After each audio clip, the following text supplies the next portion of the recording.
কই তোর মাকে একবার ডেকে দে।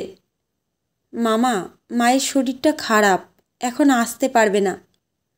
আমি তাহলে ঘরের ভিতরে যাই, কথা বলেই চলে যাব। ফারহানা বলে, মামা তুমি বসো, আমি আরেকবার যেয়ে দেখি মা আসতে পারেন কি না। ফারহানা মামাকে বসিয়ে রেখে আবার ঘরের ভিতরে যায়। মায়ের শরীর খারাপ কথাটা মিথ্যে বলেছে। মা আসলে মামার সাথে দেখা করতে চায় না, কথাও বলতে চায় না। ফারহানার সে কথা বলবার সাহস নেই। একটা মানুষকে মুখের উপর অপমান করা যায় না।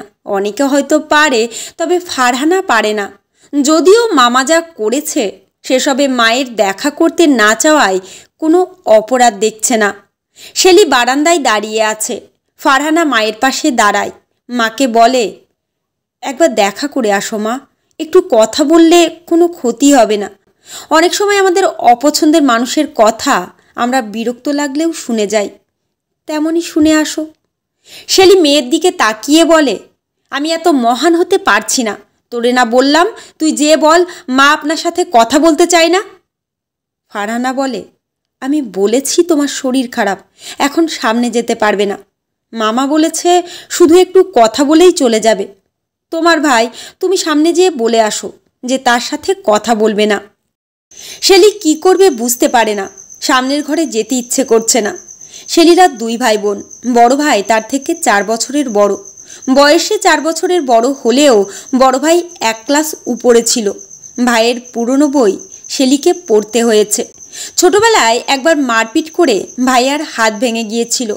ভাইয়ার ভাঙা হাত দেখে শেলির সে কি কান্না! কেউ সেই কান্না থামাতে পারেনি। তবে আজকে সেই ভাইয়ের উপর অনেক ঘৃণা জমে আছে। বয়স বাড়লে কেন যে সম্পর্কগুলো এমন হয়ে যায়। ছোট বয়সে এক খাবার ভাগ করে খাওয়া দুই ভাই বোনের কারো সাথে কারো যোগাযোগ নেই 3 বছর। কেউ কারো সাথে কথা বলে না, মুখ দেখে না। শেলির বুকের ভিতরটা পুড়ছে, ইচ্ছে করছে কথা বলতে, আবার অভিমানে চুপচাপ বসে আছে। বাবার যে জমি ছিল সব কিছু শেলির বড় ভাই একাই দখল করে রেখেছে। ভাই বোনের ভিতরে সম্পর্কটা ততক্ষণ পর্যন্ত ভালো ছিল যতক্ষণ পর্যন্ত শেলি জমির ভাগ চায়নি। জমির কথা আসতেই শুধু একটা জমি থেকে শেলিকে 3 লাখ টাকা দিয়েছে। বাকি জমি থেকে ভাগ দিতে অস্বীকার জানায়। শেলি কমিশনারকে ডেকে বিচার বসিয়েছে, তবে কাজ হয়নি। পরে মামলা করেছে, মামলায়ও তেমন কোনো কাজ হয়নি। শেলির ভাগে যে সম্পত্তি রয়েছে সেই সম্পত্তির দাম এখন প্রায় 1 কোটির কাছাকাছি, তবে শূন্য হাতে তাকে ফিরিয়ে দেওয়া হয়েছে। শেলি ফারহানাকে জিজ্ঞেস করে, তোর মামাকে কিছু খেতে দিয়েছিস? ফারহানা বলে, হ্যাঁ, ফল কেটে দিয়েছি, আর খালাকে বলেছি চা বিস্কুট দিতে। শেলি বারান্দা থেকে উঠে দাঁড়ায়। অনেক সময় অপছন্দের মানুষের পাশাপাশি বসে কথা শুনতে হয়। ফারহানার কথাটা আসলেই ঠিক। যেহেতু মানুষটা বাসা পর্যন্ত এসেছে, তাই একবার যেয়ে কথা শোনা উচিত। শেলির সামনের ঘরে যেয়েই বড় ভাই নুরুল ইসলামকে সালাম দেয়। নুরুল ইসলাম বলে, শুনলাম তোর নাকি শরীর খারাপ।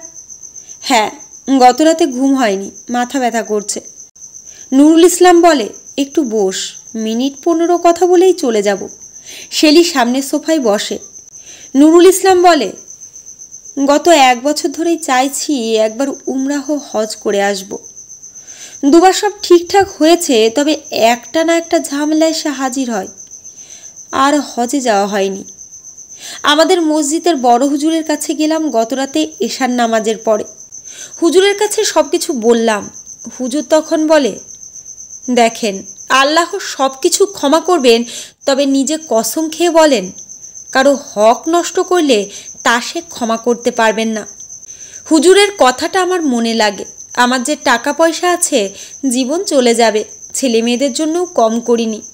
এখন শেষ বয়সে আমি পাপ নিয়ে চলে যেতে চাই না। জানি তোর সাথে যা করেছি সব কিছুই ভুল ছিল। বড় ভাই হিসেবে ক্ষমা করে দিস, আর আমার জন্য একটু দোয়া করিস মন থেকে। আমি হিসেব করে দেখেছি, তুই ভাগে যে জমি পাবি তার মূল্য 1 কোটির মতো। তুই যদি চাস আমার কাছে বিক্রি করতে পারিস, কিংবা বাইরের লোকের কাছে বিক্রি করতে পারিস, আমার তাতে কোনো আপত্তি নেই। শেলি চুপচাপ ভাইয়ের কথা শোনে। শেলি একসময় জমি পাওয়ার আশা ছেড়েই দিয়েছিল। এখন ভাইয়ের কথা শুনে বুকের ভিতরটা হালকা হয়। শেলি বলে, তোমার প্রতি আমার কোনো রাগ নেই এখন, ভুল স্বীকার করেছো, এসবই অনেক কিছু। দুপুরে যদি আমার বাসায় খেয়ে যাও আমি খুশি হব। অনেক দিন একসাথে খাবার খাই না। শেলি নিজেই ভাইয়ের জন্য রান্না করে, দুপুরে একসাথে দুই ভাই বোন খাবার খায়। শেলি খাবার খেতে খেতে বলে, আমি ঠিক করেছি জমিটা তোমার কাছেই বিক্রি করব। তুমি একটা তারিখ দাও, সেই তারিখে দলিল হবে। নুরুল ইসলাম বলে, আগামী মাসের 13 তারিখ তাহলে দলিল করি। সব মিলিয়ে জমির দাম 91 লাখ টাকা আসে। আমি পুরো টাকাটাই দেব, ব্যাংক থেকে টাকা তুলে রেখে দেব, আর তুই বললে তোর অ্যাকাউন্টে দেব।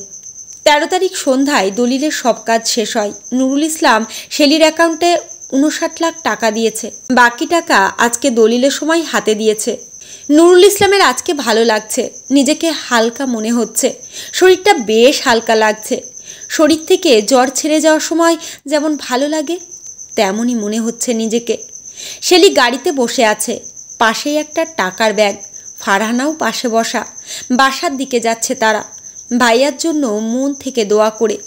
গাড়িটা চলেছে, শেলি জানালা দিয়ে শহরটাকে দেখছে। কখনো সামান্য কথাতেই মানুষ শিক্ষা লাভ করে। হুজুরের ওই কথাগুলো নুরুল ইসলামের মনের ভিতরের পাপ মুছতে সাহায্য করেছে।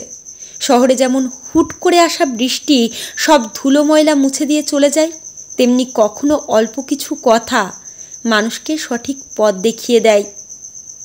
লেখক মুস্তাকিম বিল্লাহ, পাঠে ঝুমা ঘোষ বিশ্বাস।